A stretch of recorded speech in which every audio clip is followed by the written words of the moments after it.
बिस्मिल्लाहिर्रहमानिर्रहीम। अस्सलामुअलैकुम। हमारे चैनल में खुश आमदीद। एक शख्स को लोग टिड्डा कहा करते थे। एक दिन वो तंग आकर अपनी बीवी को लेकर अपने मकामी गांव से निकलकर दूसरे गांव में सेटल हो गया। इसने फैसला किया कि इस नए गांव में नई शनाख्त पैदा करूंगा। अब लोग मुझे टिड्डा नहीं पीर साहब कहेंगे। बेगम ने पूछा, वो कैसे? जवाब दिया, इस गांव के चौधरी की बहन के पास एक कीमती हार है, बस तुम वो हार किसी तरह चुरा कर ले आओ, फिर देखती जाओ। बेगम ने हुक्म की तामील करते हुए हार महारत से चुराया और लाकर टिड्डे को दे दिया। दूसरी जानब गांव में हंगामा हो गया कि हार की चोरी की खबर जंगल में दरख्तों की तरह फैल गई।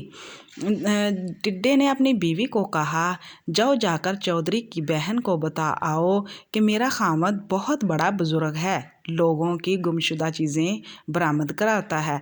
इस बात पर चौधरी अपने घराने और गांव वालों को साथ लेकर टिड्डे के यहाँ हाज़िर हो गया और पीर साहब से कहा, जी बताएं, हमारा हार कहाँ हो सकता है। टिड्डे ने रातों रात हार चोरी करके घर की छत पर फेंक दिया था। बताया, आपका हार किसी नौकरानी ने चुराया था, जिसने बाद में खौफज़दा होकर आपकी छत पर फेंक दिया है।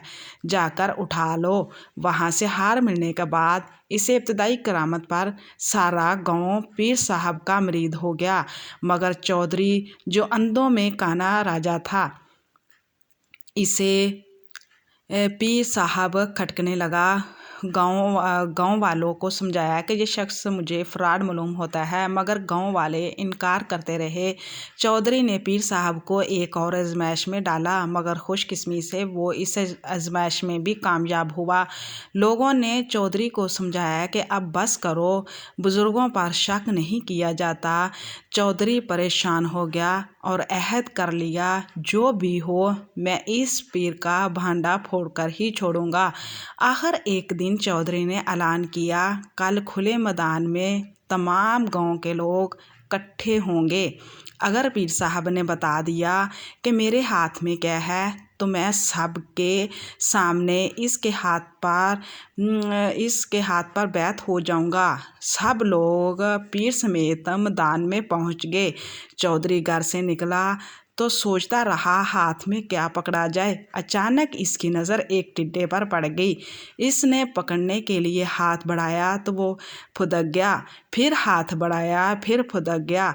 तीसरी दफ़ा पकड़ा गया। चौधरी मजमे में पहुंचा और सवाल किया, बताओ मेरी मुट्ठी में क्या बंद है। इससे पहले कि पीर साहब जवाब देता कि नाज पान मसाला, वो एक गहरी सोच में पड़ गया। इसे अपनी शामत नज़र आई।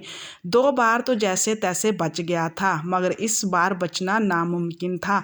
लिहाजा मायूसी में आसमान की तरफ चेहरा उठाया और अपने आप को कोसते हुए कहा, हाय रे टिड्डे, पहली फलांग में तो बच गया था, दूसरी छलांग में भी बच गया था, मगर अब तीसरी दफ़ा तुम गिरफ्त में आ गए। ये सुनते ही चौधरी पीर साहब अलमरूफ टिड्डे के पाँव से लिपट गए, दाढ़ें मार मार कर माफ़ियाँ मांगी और कहा कि कोई माने ना माने, मैं मानता हूँ कि तुम पीरो मुर्शद हो। हमारे चैनल को सब्सक्राइब करें ताकि आपको अच्छी वीडियो सुनने को मिले। अल्लाह हाफिज़।